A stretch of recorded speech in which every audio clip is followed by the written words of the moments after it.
there, Hard Rockers. Welcome back. Hope everybody's doing great. Here to talk to you today.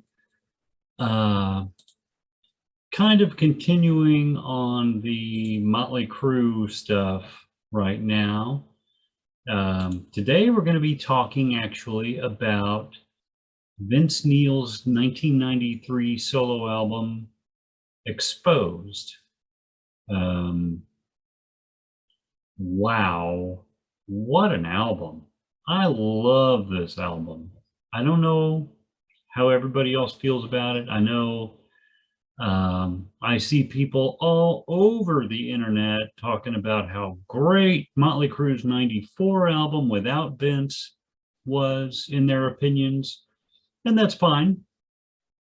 But rarely, if ever, do I seem to find anybody talking about Exposed being a great album also, which I think it definitely is.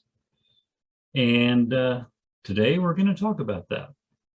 So Vince Neil gets canned from Motley Crue in 1992 after a decade of decadence. After the massive success that is Dr. Feelgood in '89, the band decides, well, it's time we do a greatest hits. They do one. They do some new songs for it, Primal Scream, Angela, stuff like that, Teaser, the Tommy Bolin cover. And it's great. It comes out and I'm like, damn, listening to Primal Scream thinking, fuck, I can't wait for the next studio album. It's going to be so great. I hope it sounds just like that. It didn't. It did not. It didn't have Vince on it at all, of course. There's some debate about whether Vince quit or Vince got fired. Horseshit. Vince got fired. It was over. There was some kind of shit going down during the recording of Dr. Feelgood, apparently. I don't know what, but if you read interviews with Bob Rock, it's obvious that there were issues in the band that Rock was trying to help kind of keep quiet as they recorded and after they released the Dr. Feelgood album. I don't know what the disagreement was. I remember reading stories at the time about how the band was pissed at him because Vince was wanting to be a race car driver and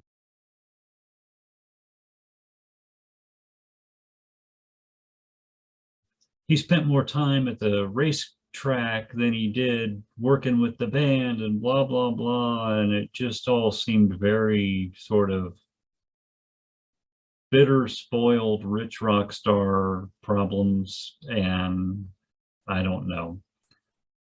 But I didn't like it. I don't know. You know, a band is together that long. And I mean, at that point, in '92, when Vince was fired, we're talking, 11, 12 years together. And I mean, keep in mind, suddenly in '89, they're kind of like sober together, maybe not fully, but for the most part, at least. I think that might have been part of the problem. I remember hearing things later on that supposedly the other guys in the band didn't care for the fact that Vince had either started drinking again or was still continuing to drink when they had all kind of apparently sworn off of it and drinking mineral water and taking all their vitamins and exercise and all that shit. And Vince was like, fuck that. I don't know. Wasn't there. So I can't report on that. Rumors and unsubstantiated talk is really all we've got to work with. So who cares? Either way, I don't believe for half a second Vince voluntarily left Motley Crue. He's not insane. So anyway, Vince kind of hurried and got his first single out in late 92, which of course would have been You're Invited, But Your Friends Can't Come. Big video. Steve Stevens, whoo, smoking. So Vince goes in big time with Night Ranger's Jack Blades when this all happens. Jack Blades is all over this album, songwriting wise. And so is ex-Ozzy bassist Phil Soussan, who apparently had had writing credits on 5 of the tracks out of the 11 that are on this album. I'm pretty sure Jack Blades was on all the others and maybe a few of those too. But Phil also helped Vince get the band together, and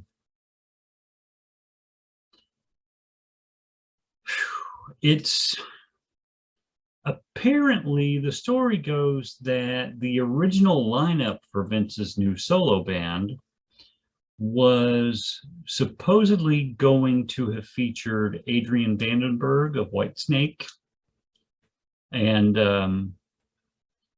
a switch was made at the last minute. Warner Brothers recommended that Vince hire Steve Stevens, who had been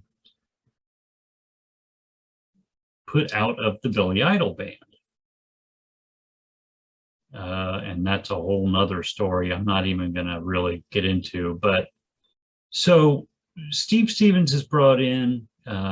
Fantastic work on this album. Absolutely incredible. One of the best guitar albums of the 90s by far. And one of the reasons, honestly, that it's one of my favorite albums from that era too. I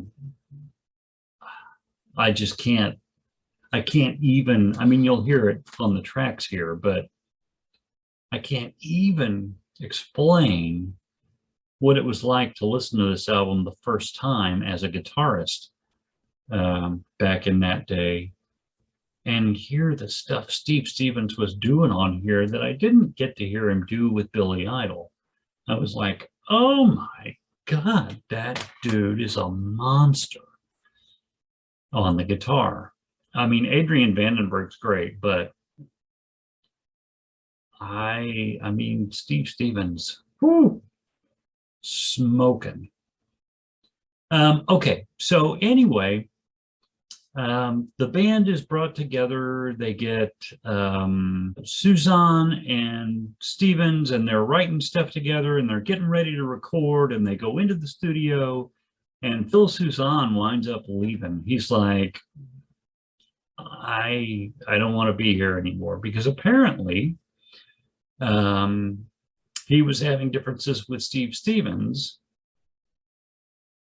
who I kind of insisted apparently on playing all of the guitars and bass on the album and would not back down. He said, no, I want to do it. I'm going to play the bass. And so Phil was like, well, why am I here? The songs were already written. What else is there for me to do? Robbie Crane was brought in as a guitarist to play rhythm guitar behind Stevens' lead, and but Robbie Crane got switched to bass guitar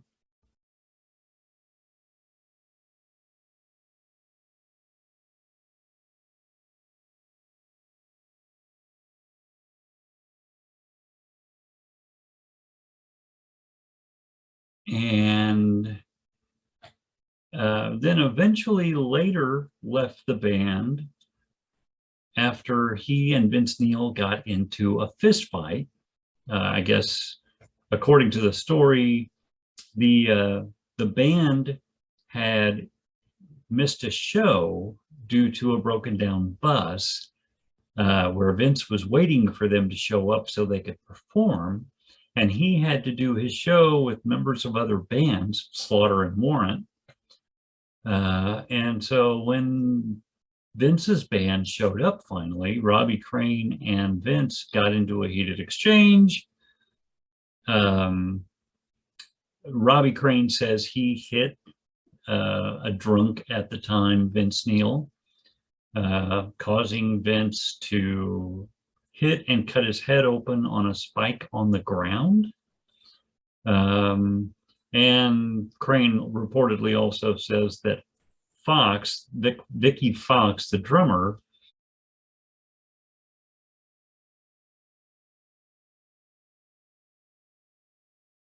was fired from the band for stealing equipment. Fascinating stuff. Anyway, it's kind of a mess with the band.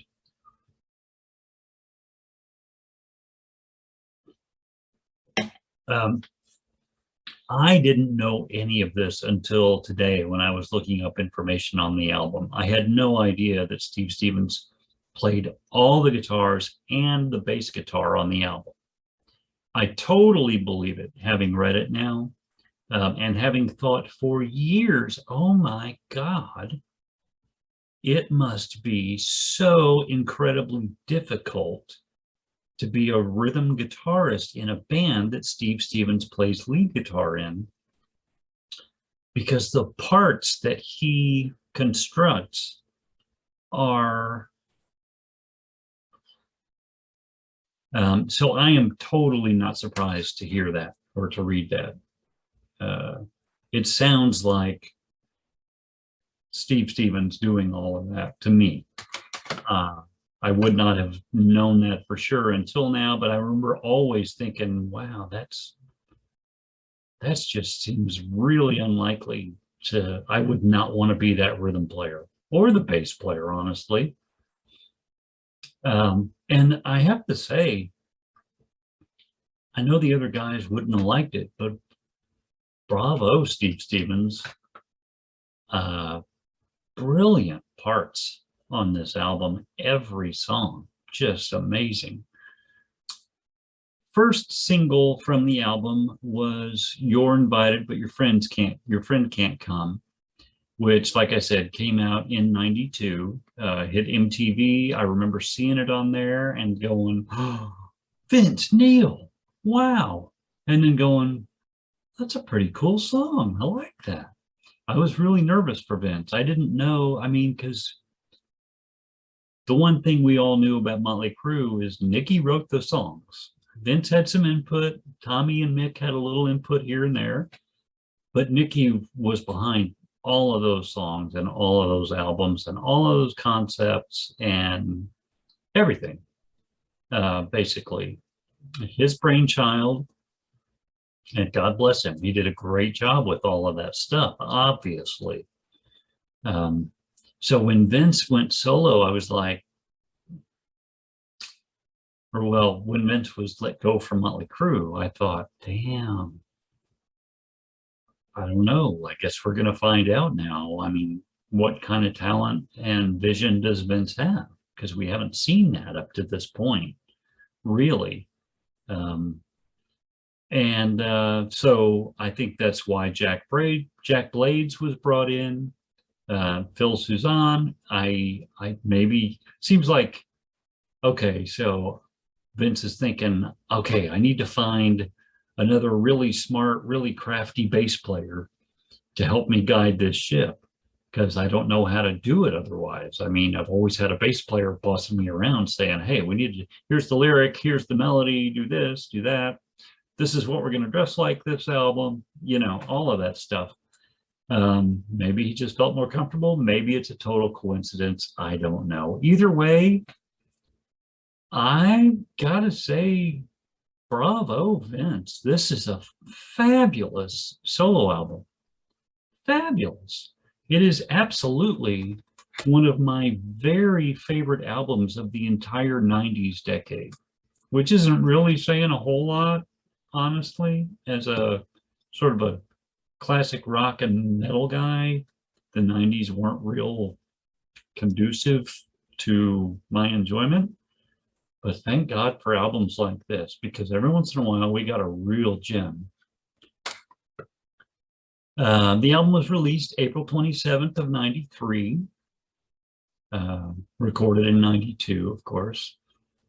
And it is 52 minutes and 25 seconds in length, which is pretty impressive. Most Motley albums before this were a little over 30, 33, 35 minutes maybe. We get 11 tracks on this. They are not short tracks for the most part. And they're really good stuff. Vince's vocals on the album are spectacular. Steven's guitar playing is spectacular. The arrangements and the lyrics, which I have to believe Jack Blades helped a lot with. The album is produced, by the way, by Ron Nevison, who I have trashed in my Crazy Nights review.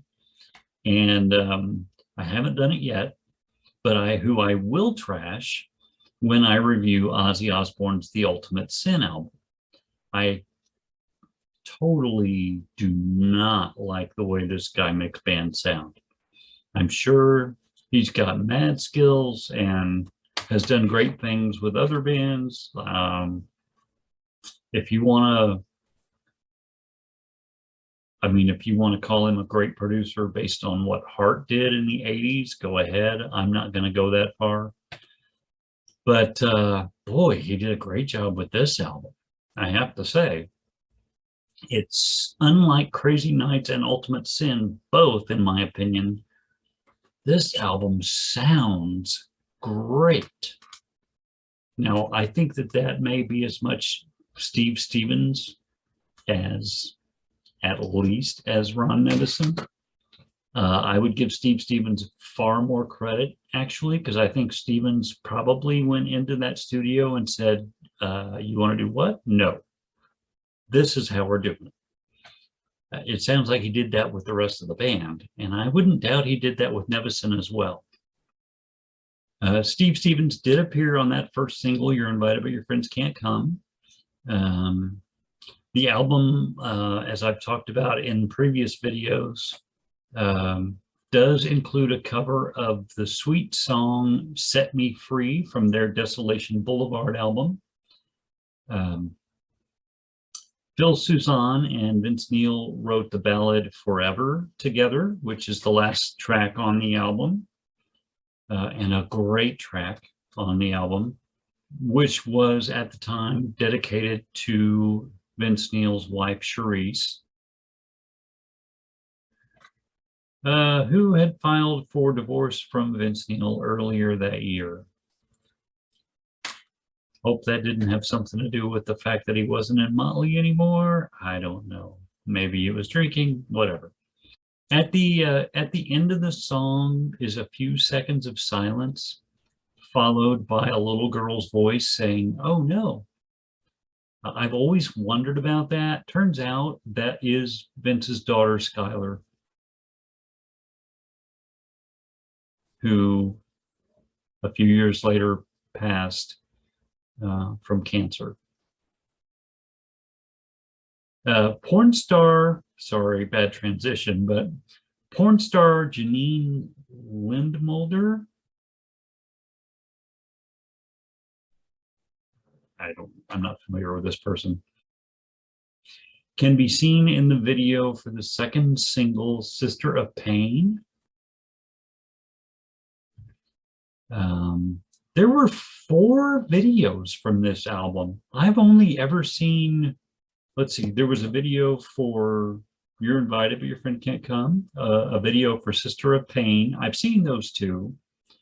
But apparently there was also a video for Can't Change Me and one for Can't Have Your Cake. which that one featured Pamela Anderson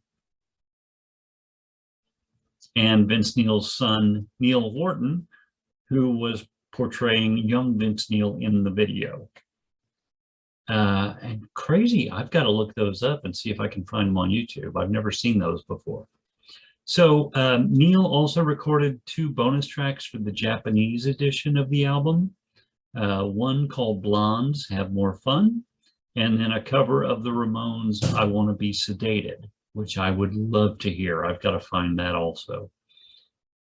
There was another tune co-written with Todd Maker called The Last Goodbye, and it was pulled from the album at the last minute due to a dispute between Mager and Neil that wound up in a brawl at the Roxbury on Sunset Strip. The song was apparently a ballad that was about Vince Neil's split from Motley. There's a quote that I found here on Wikipedia, by the way. Quote, "Exposed did well, and I'm sure the record that Motley did without me was also very good." Neil said in 2000, "But my solo record wasn't Motley Crue, and theirs wasn't either. The magic just wasn't there." Which I completely and totally agree with. He's absolutely right. This is not a Motley Crue record. That 94 Karabi album is not a Motley Crue record, as I've been saying since I started the channel. But this is a lot more like a Motley Crue record than the Karabi 94 album to me. And for whatever reason, call me crazy if you like, I have never purchased the 94 Karabi album, not intentionally anyway. There is a version of it on the Music to Crash Your Car 2 Volume 2 that I have, but I don't listen to it. Never have. I've listened to the album when it came out. Somebody had the CD and I popped it in and listened to it, but I haven't listened to it since because I just don't give a shit. This, on the other hand, I absolutely loved. The second I saw it on the shelf, I remember buying it at the music store at the mall. The first time I saw it, I had no idea it had been released. And there it was, Vince staring back at me, and I was like, so I grabbed it right up, popped it in the CD player in the car, and was like, damn. And I've loved it ever since. Okay, so the tracks.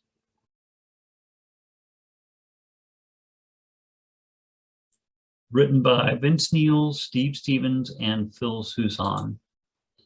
I gave it 5 stars, and man, that riff is just mean. I love it. It's a great track.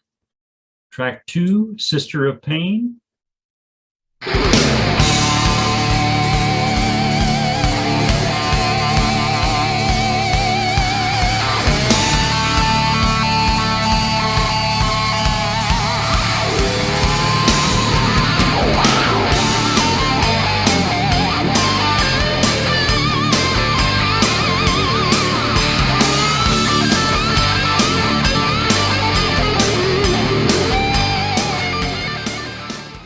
Written by Vince Neil, Jack Blades, and Tommy Shaw of Styx.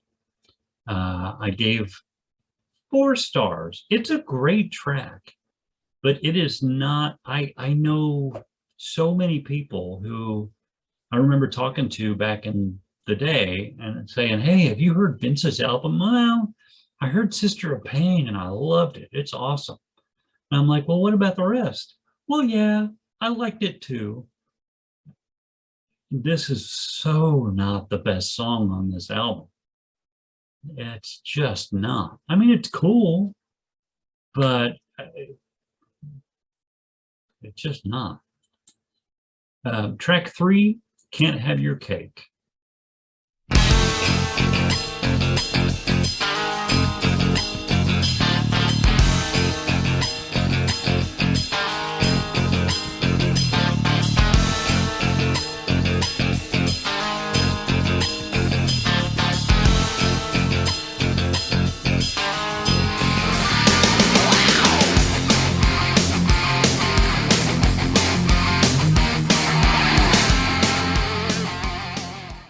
Written by Vince Neil and Steve Stevens.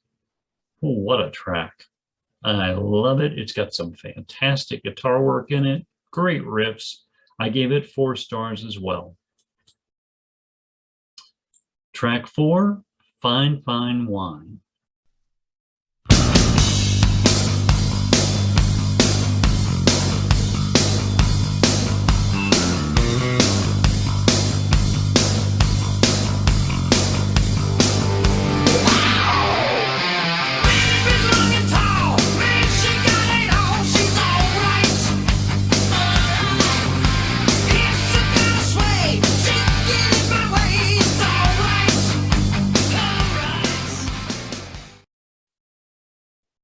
Written by Vince Neil and Phil Suzanne, and I gave it 5 stars. Again, Vince's vocals on this album are fabulous. I think Vince really felt like he had something to prove after being let go from Motley, and he was going to prove it, and he did, at least to me. Track 5, The Edge.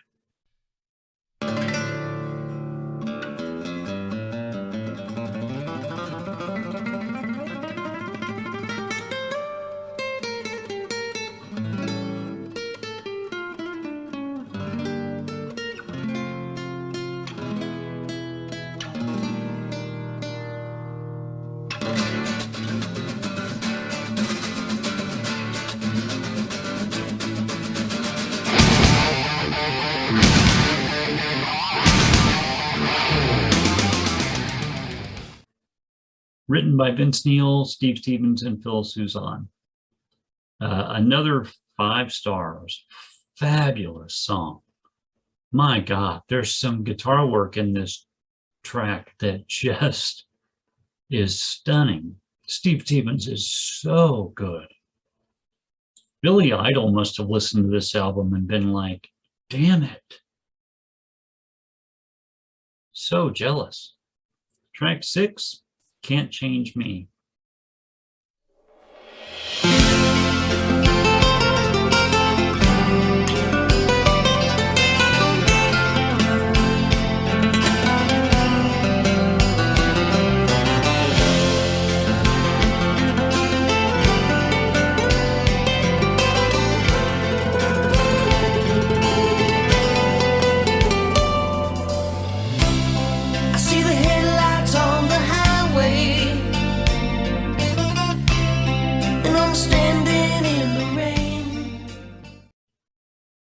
Written by Jack Blades and Tommy Shaw.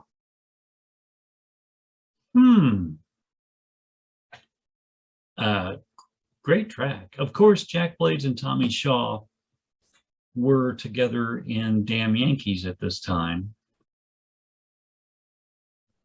and were tearing up the charts themselves.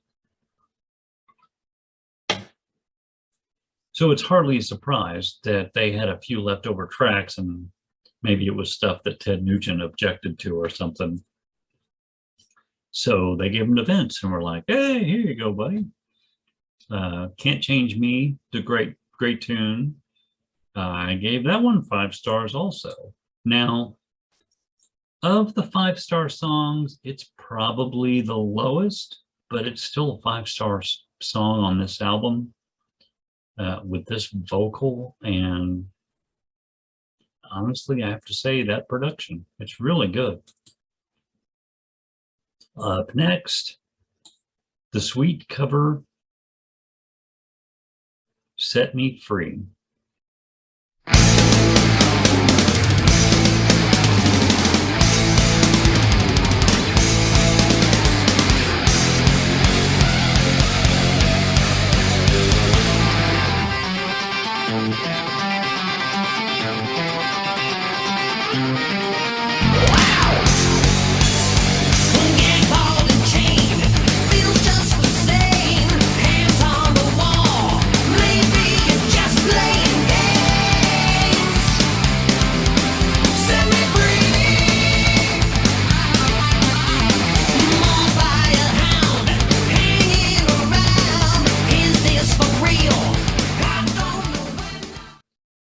written by Andy Scott. And what a tune. As I had mentioned in, I believe it's the Theater of Pain video, Vince had been trying to get Motley to cover this track since at least Theater of Pain, probably Shout at the Devil, maybe even earlier. But definitely Theater of Pain. And they chose Smoking in the Boys' Room instead, which worked out great. It was a big hit for the band, very popular video. But this, I mean, listen to Smoking in the Boys' Room. Promise me you'll do this. Listen to Smoking in the Boys' Room, and then look up Vince Neil's version of Set Me Free, and just play them to yourself back to back. And then let me know in the comments which you think is a better tune. They're both great in their own way. But God, I so wish Set Me Free would have been on Theater of Pain instead of Smoking in the Boys' Room. I think the album would have aged much better for me had it been that way instead. Track 8, Living is a Luxury.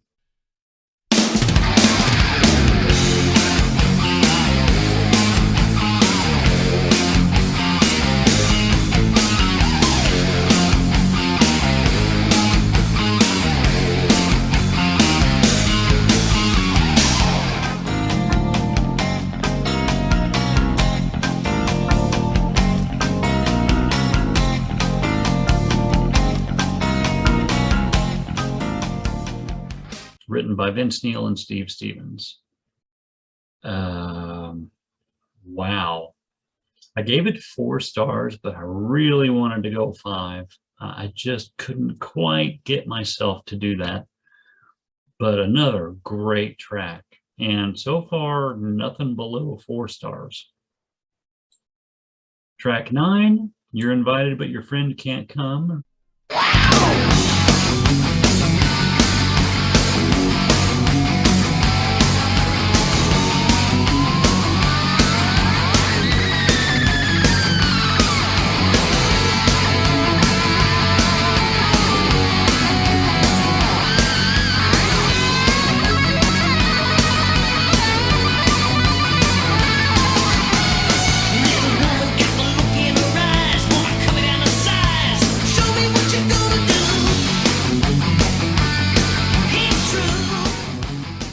Written by Vince Neil, Jack Blades, and Tommy Shaw, which makes perfect sense, really, doesn't it?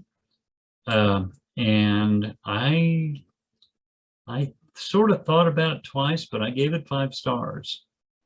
It's clearly the lead single from the album. But it's a good one. It's a fun tune. It really is. And honestly, it almost could have been a Motley tune somewhere along the line, I think. I don't know. Maybe a little poppier than it should have been for them, but it definitely works well here. And I really enjoyed it. I like the video. It's one of those videos where I remember the first time I saw it on MTV, and it felt like sort of a game changer in a way, because there were more moves and more cuts and more quick edits and stuff like that in the video. And I was like, damn, this is a really active video. But it was just great to see Vince on stage. And to hear that music and that vocal together and think, okay, other people are seeing this too. Go Vince. Go Vince. Because at that point, my feeling was, fuck Motley, I'm sticking with Vince. You can argue with that all you want now, but in '92, All I know is Vince is out of the band, and all the guys in Motley are bitching and moaning about race cars and, you know, whatever. And Vince is just quiet. He's not saying a whole lot. He's like, I've got an album I'm working on. It'll be out. And that was it. And usually it's the quiet one that doesn't really feel the need to say as much because they've got the truth on their side and they're pretty comfortable with that. And to me, Vince had no choice in what he was about to do. And Motley had every choice and just chose wrong. You don't have to agree with it, but I said it. Okay, track 10, Getting Hard.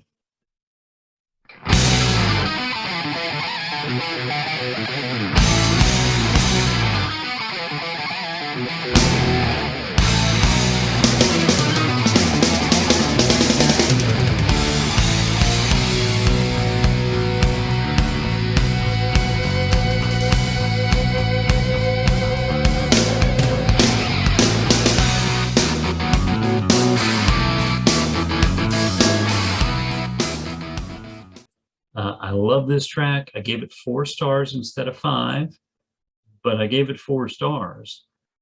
And Getting Hard was written by Vince Neil, Steve Stevens, and Phil Suzanne, as was the final track, Forever.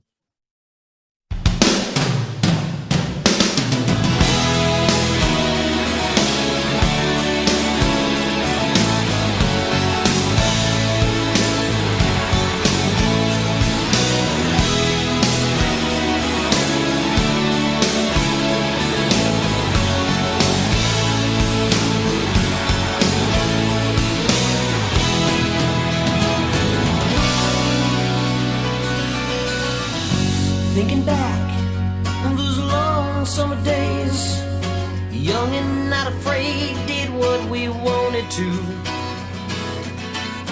Broke some hearts, didn't think I'd ever start to get tired of the part. That's when I pictured you. And I gave that one 5 stars.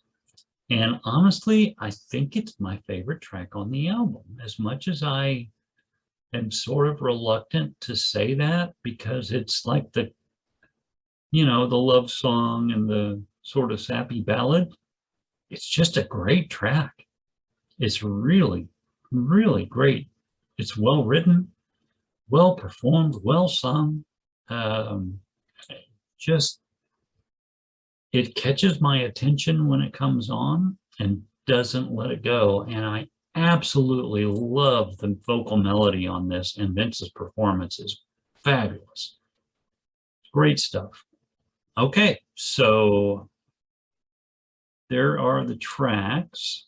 The album peaked at number 13 on the US Billboard 200. 13. That is pretty damn good. I mean, it's actually pretty astounding. And it tells me that a lot of the Motley fans felt how I felt. They were like, they didn't do Vince right. I'm going to check this album out. And if it's not a piece of crap, I'm staying with Vince. Funny how the Motley album didn't do that well. Vince went out on a supporting tour supporting Van Halen for the album in '93, while Van Halen was promoting their live album, and played in front of 50,000 fans on July 1st of '93 in Toronto on Canada Day. So that's pretty exciting. Now, I'm going to go ahead and talk about Carved in Stone on this same review as well. I dig this album. I really do, but I understand why other people do not. And I definitely do not dig it as much as I do Exposed. I think it's got some really cool stuff on it. I love tracks like Breaking in the Gun.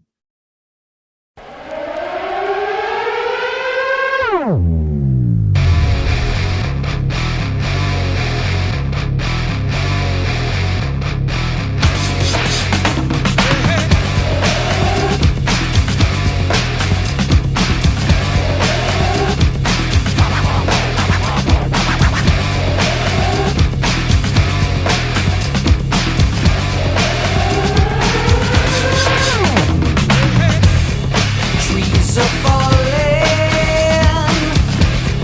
more than leaves. Make it easy. Blame it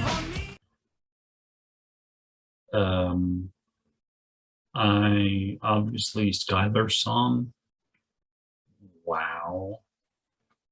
Just heartbreaking, especially if you're a parent. Can you imagine? I can't.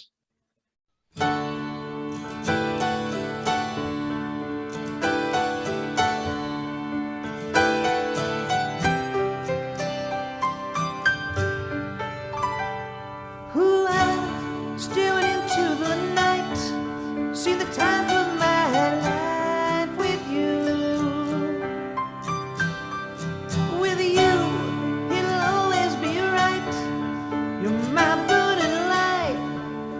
Your star will shine tonight. Day and night, every moon,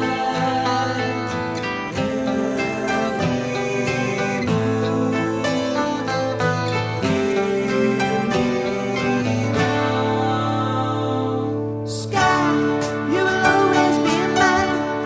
Oh, I feel the angels by your side.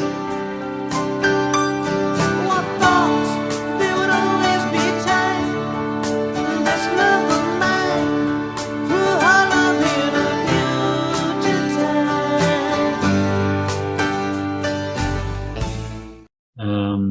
But it's got a lot of other good tracks on it too. It's just a very, very different sound, and not one you would ever expect from Vince Neil. This was Vince's definitely very 90s album. It's a little alternative, it's a little industrial. But I mean, if you give it time, at least in my case, it grew on me, and I can listen to it really comfortably now. In fact, I like a lot of it. Like I said, it's not Exposed, but it's really good, in especially if you'll give it a chance. Now, this came out in '95. It did not do well at all, which honestly was probably good news for Motley Crue fans, because obviously Motley didn't do well in '94 either. And we're playing, as you saw in the dirt, playing to very small crowds and not happy. And thought, well, I'd rather it would have been a wholehearted reunion, but at least it was a reunion. Got back with Vince, '97. They give us Generation Swine. And honestly, if you listen to the '94 Karabi album and listen to this, it's not difficult at all to see how we arrived at Generation Swine in '97. Generation Swine is it's far closer to a Motley Crue album than this is, for sure. Also closer than the '94 Karabi album is, in my opinion. I don't hate Karabi. I think Karabi's great. He just doesn't belong in this band. Anyway, yeah, so Exposed got to number 13 on the charts, and great job. I love it. All right, so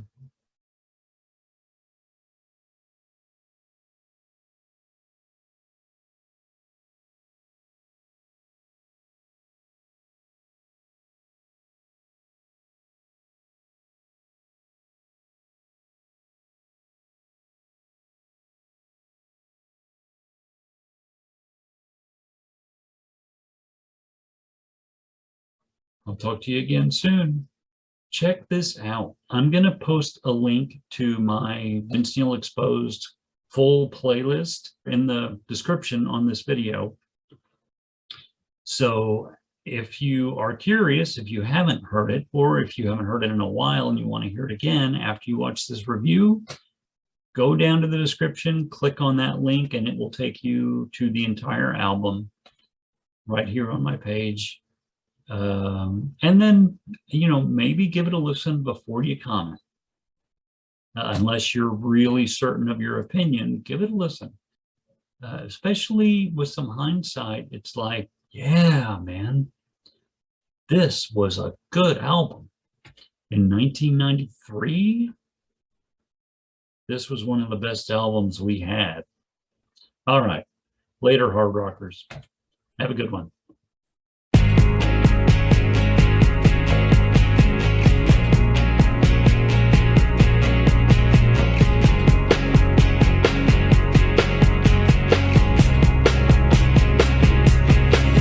My friend